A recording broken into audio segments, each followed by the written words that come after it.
সাহেব, আমি রাজি, আমি রাজি, আমি রাজি। নিয়ে যাও, নিয়ে যাও, নিয়ে যাও, নিয়ে যাও, নিয়ে যাও, কোনো সমস্যা নেই, নিয়ে যাও। দাদা, তুমি এগুলো কি সব যত কথাবার্তা বলছো? আরে তুমি তো ওকে চেনো না। ও টাকা দিচ্ছে বলে তুমি আমাকে ওর কাছে বিক্রি করে দিচ্ছ? আরে বাবা দেখ, ছেলেটা কত সুন্দর দেখতে, তুই যা ওর সঙ্গে চলে যা, বিয়ে করে নে, যা।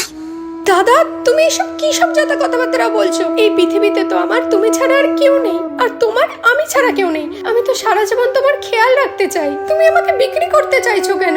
আমি তো তোমাকে কাজ করে খাওয়াচ্ছি, বলো? আমি তো সারাক্ষণ কাজ করছি, দয়া করে আমায় বিক্রি করো না। আচ্ছা, জবের থেকে বাবা মা মরেছে, তবে থেকে আমার মাথার উপরে উঠে বসে পড়েছিস। তোর বিয়ে দিইনি আমি কেন জানিস? কারণ বিয়ে দিয়ে দিলে তো তুই আমার মদের খরচাটা ইনকাম করে দিতে পারবি না, সেই কারণে। এখন ছেলেটা আমাকে 40 লাখ টাকা দিচ্ছে, যা ওর সঙ্গে চলে যা, যা, নিয়ে যান। দাদা, উনি আমাকে বিয়ে করতে আসেননি, উনি আমাকে কিনতে এসেছেন। আর তুমি ওনাকে আমাকে